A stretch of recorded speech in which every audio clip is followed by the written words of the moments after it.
पिता पुत्र एवं पवित्र आत्मा नाम रे।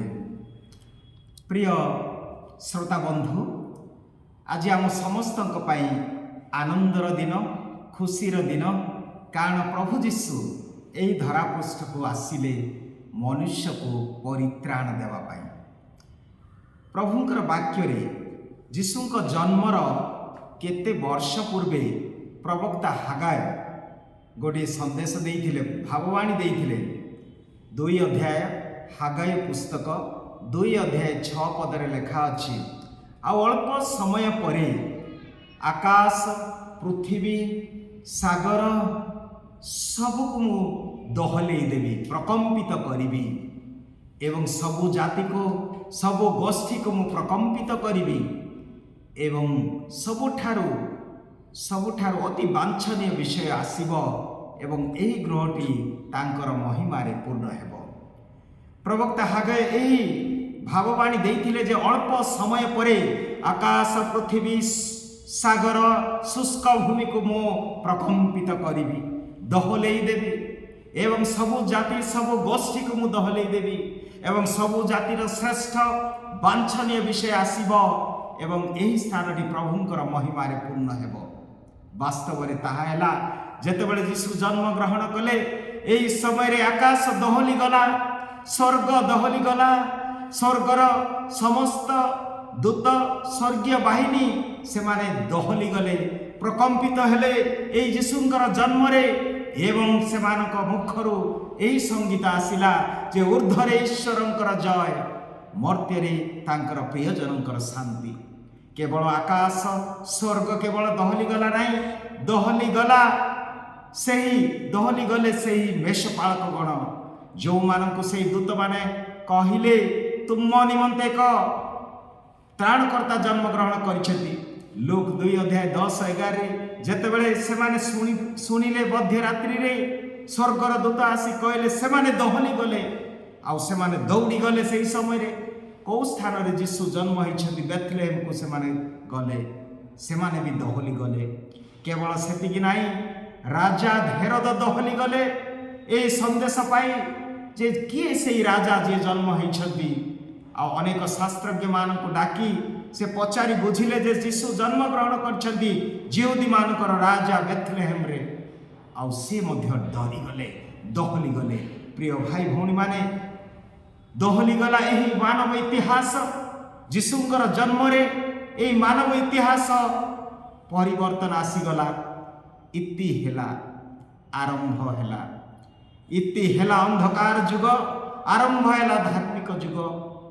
इति हेला दंड देवार जुग, आरंभ हेला प्रेमर जुग, प्रेमर समय बा। तेणु एही प्रकार ख्रीष्टपूर्व इति हेला ख्रीष्टपूर्व, आरंभ हेला ख्रीष्टाब्द। कि महान व्यक्ति यीशु जे सारा इतिहास को दहले देले, समग्र जगत को, समस्त लोक को, सबो जाति को, आउ समस्ते एटा। तेणुक साधु पावल कहती 9 अध्याय 2 कोरिन्थिय 9 अध्याय 15 पदर आम देखुछु जे यह हूँ अवर्णनीय दान।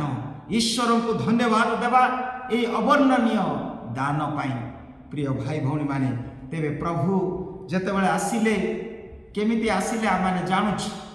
आमे देखुथिबा प्रत्येक चर्च गुड़ाक विशेष भाव में कैथोलिक चर्च रे जो परंपरा गुड़िक अच्छी, जोड़ा कि आसीसीर साधु फ्रांसिस आरंभ करथिले गुहाल घर रे से किपरि जन्म हेले।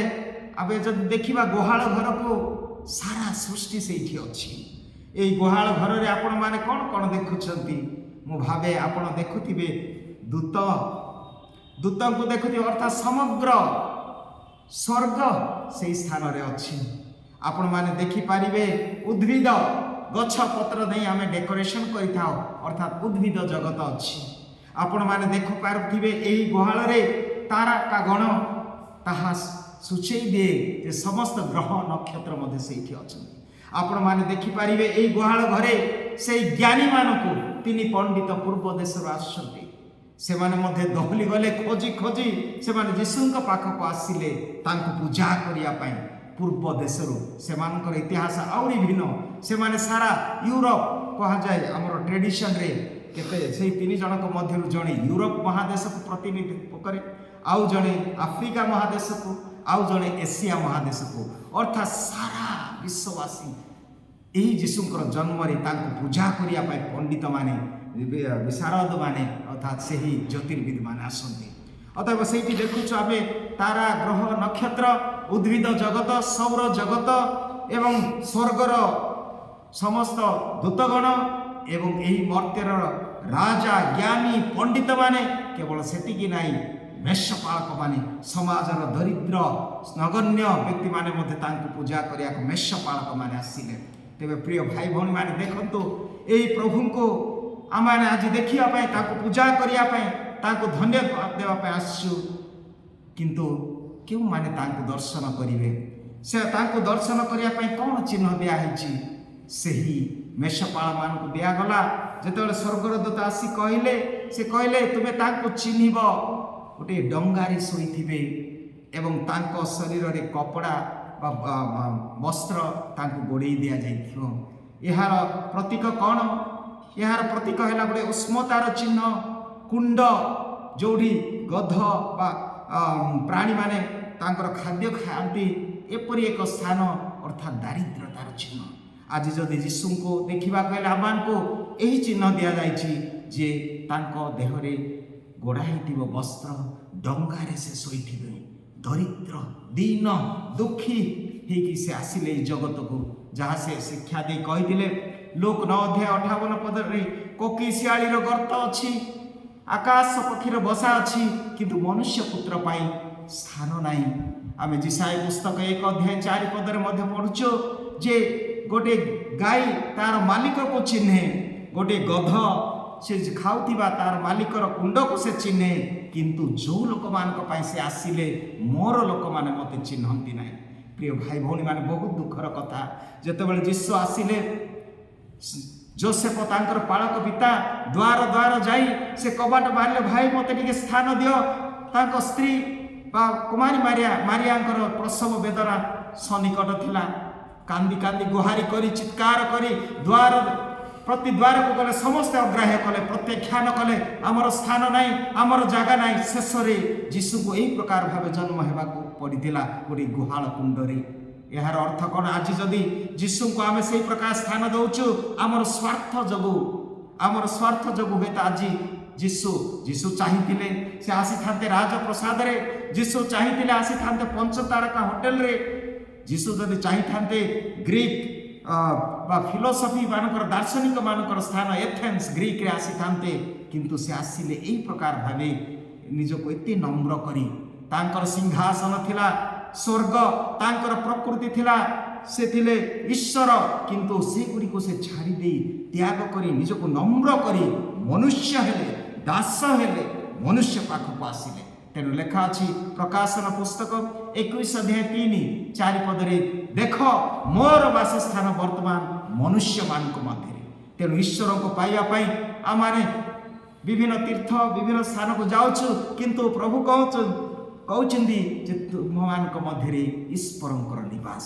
ଅତଏବ ଆଜି ସେହି ପ୍ରଭୁଙ୍କୁ ଦେଖିବାକୁ ହେଲେ ଆମକୁ ନମ୍ର ହେବାକୁ ପଡ଼ିବ, ଯେପରି ଯୀଶୁ ନିଜେ ନମ୍ର ହେଲେ। 2009 ମସିହାରେ ମୁଁ ଯେତେବେଳେ ଜେରୁସାଲେମ, ନାଜରେଥ ଆଉ ଯୀଶୁଙ୍କର ପ୍ରତିଟି ସ୍ଥାନକୁ ମୁଁ ଦର୍ଶନ କଲି, ଆଉ ଏହି ସ୍ଥାନ ବେଥଲେହେମ୍ ଯେଉଁଠି ଯୀଶୁ ଜନ୍ମଗ୍ରହଣ କଲେ, ସେହି ସ୍ଥାନରେ ମୁଁ ଯେତେବେଳେ ପହଞ୍ଚିଲି, ସେହି ସ୍ଥାନ ଉପରେ ଗୋଟିଏ ବିରାଟ ଗିର୍ଜାଘର ନିର୍ମାଣ ହେଇଛି। ମୁଁ ଖୋଜୁଥିଲି କେଉଁ ଦେଇକି ସେ ଯୀଶୁଙ୍କର ଜନ୍ମସ୍ଥାନକୁ ଯିବାକୁ ପଡ଼ିବ। ମୁଁ ଜଣେ ଭାଇକୁ ପଚାରିଲି, ଭାଇ କେଉଁଠି ତାଙ୍କର ଏଣ୍ଟ୍ରାନ୍ସ ଅଛି ବା ଦ୍ୱାର ଦେଶ ଯେଉଁଠି ଆମେ ପଶିପାରିବୁ? ସେତେବେଳେ ସେ ଦେଖେଇ ଦେଲା, ଗୋଟିଏ ଛୋଟ 4 ଫୁଟର ଗୋଟିଏ ଛୋଟ ଦ୍ୱାର ଅଛି, ଆଉ ସେଇଠି ଲୋକମାନେ ଯାଇ ଯୀଶୁଙ୍କର ସ୍ଥାନକୁ ଦେଖିବାକୁ ଯାଉଛନ୍ତି। ମୋତେ ଆଶ୍ଚର୍ଯ୍ୟ ଲାଗିଲା, କାହିଁକି ଏହି ପ୍ରକାର?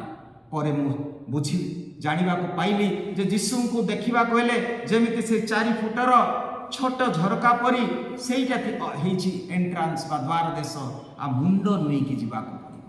ଯୀଶୁଙ୍କୁ ଦେଖିବାକୁ ହେଲେ ଆମକୁ ମୁଣ୍ଡ ନୁଇଁବାକୁ ପଡ଼ିବ, ଅର୍ଥାତ୍ ନମ୍ର ହେବାକୁ ପଡ଼ିବ। ଆଉ ଯେଉଁ ସ୍ଥାନରେ ଅନେକ ସଂକୀର୍ଣ୍ଣ ରାସ୍ତା ହିଁ ସେହି ସ୍ଥାନଟି ଅଛି। ତେବେ ପ୍ରିୟ ଭାଇ ଭଉଣୀମାନେ, ଆସନ୍ତୁ, ଆମମାନଙ୍କ ପାଇଁ ଚିହ୍ନ ଅଛି। ଡଙ୍ଗା ଦେଖିବା, ଯେଉଁଠି ଆମେ ଦରିଦ୍ରମାନଙ୍କୁ ଦେଖିବା, ଯେଉଁଠି ଆମେ ଦୁଃଖୀ ମାନଙ୍କୁ ଦେଖିବା, ସେଇଠି ପ୍ରଭୁ ଅଛନ୍ତି। ଆମେ ଦେଖିବା ସେହି ସ୍ଥାନ ଯେଉଁଟା ନମ୍ର ହେଇକି ମୁଣ୍ଡ ନେଇକି ଯିବାକୁ ପଡ଼ିବ। ଆଉ ଏଇଟା ହିଁ ଆମ ପାଇଁ ଚିହ୍ନ। ଆମର ଈଶ୍ୱର ବେଥଲେହେମରେ ଜନ୍ମଗ୍ରହଣ କଲେ। ଏହାର ଅର୍ଥ ବେଥଲେହେମର ଅର୍ଥ ହେଲା ରୋଟିର ଗୃହ, ଅର୍ଥାତ୍ ଈଶ୍ୱର ଆମମାନଙ୍କ ନିକଟକୁ ଆସିଲେ ଆହାର ହୋଇ ଆମ ସହିତ ରହିବା ପାଇଁ। କେଡ଼େ ମହାନ ଯିଏ ସର୍ବ ସୃଷ୍ଟିର ସ୍ରଷ୍ଟା ନିଜକୁ ଏତେ ନମ୍ର କଲେ। ବେଥଲେହେମ ରୋଟିର ଗୃହ। ମାରିଆ ଥଳି ଧରିକି ରହିଛନ୍ତି, ସେଇ ଖାଦ୍ୟ ଦେଉଛନ୍ତି। ଅର୍ଥାତ୍ ଯୀଶୁ ତାଙ୍କ ଶିକ୍ଷାରେ ମୋତେ କହିଲେ ଜହନ 6:35ରେ, ମୁଁ ଉର୍ଦ୍ଧ୍ୱରୁ ଆସିଥିବା ସେଇ ଜୀବନ୍ତ ରୋଟି, ଯିଏ ମୋତେ ଭୋଜନ କରିବ ସେ କେବେ କ୍ଷୁଧିତ ହେବ ନାହିଁ। ପ୍ରିୟ ଭାଇ ଭଉଣୀମାନେ, ଆସନ୍ତୁ ଆଜି ଯଦି ଆମେ ଯୀଶୁଙ୍କୁ ଦେଖିବା, ଯୀଶୁଙ୍କୁ ଦର୍ଶନ କରିବାକୁ ହେଲେ ଆମକୁ ନମ୍ର ହେବାକୁ ପଡ଼ିବ। ଆମମାନଙ୍କୁ ଦୀନ ଦୁଃଖୀଙ୍କର ସେବା କରିବାକୁ ପଡ଼ିବ। ଯେପରି ଲେଖା ଅଛି ବାକ୍ୟରେ 19:17 ପ୍ରଭର୍ସ ବା ହିତ ଉପଦେଶରେ ଲେଖା ଅଛି, ଯିଏ ଦରିଦ୍ରକୁ ଦାନ କରେ ସେ ଈଶ୍ୱରଙ୍କୁ ଋଣ ଦିଏ, ଆଉ ଈଶ୍ୱର ଯଥା ସମୟରେ ତାହାର ଋଣ ପରିଶୋଧ କରିବେ। ଆସନ୍ତୁ ଆମମାନଙ୍କର ଦୀନ ଦୁଃଖୀ ଭାଇମାନଙ୍କ ସହିତ ଆମେ ପ୍ରଭୁଙ୍କୁ ଦେଖିବା, ଯଦ୍ୱାରା ଆଜି ଆମେ ଆନନ୍ଦିତ ହେବା। ଯେମିତି ଆମେ ପାପ ସ୍ୱୀକାର କରିଛୁ ଆଉ ପ୍ରସ୍ତୁତ ହେଇଛୁ, ଆମର ହୃଦୟରେ ପ୍ରଭୁ ଆଜି ଜନ୍ମ ନିଅନ୍ତୁ। ଆସନ୍ତୁ ଆମର ହୃଦୟର ଦ୍ୱାର ଖୋଲିଦେବା, ଯେପରି ସେ ସେଇ ଗୁହାଳ କୁଣ୍ଡରେ ଆଉ ଆଜି ଜନ୍ମ ନେବେ ନାହିଁ, ସେ ଜନ୍ମ ନେବେ ଆମରି ହୃଦୟରେ, ଆମରି ମଧ୍ୟରେ, ଆମଠାରେ। ଯେମିତି ଲେଖା ଅଛି ଯେ ପ୍ରଭୁଙ୍କର ବାସସ୍ଥଳୀ ବର୍ତ୍ତମାନ ତୁମମାନଙ୍କ ମଧ୍ୟରେ। ପ୍ରଭୁ ଆମ ସମସ୍ତଙ୍କୁ ଆଶୀର୍ବାଦ କରନ୍ତୁ।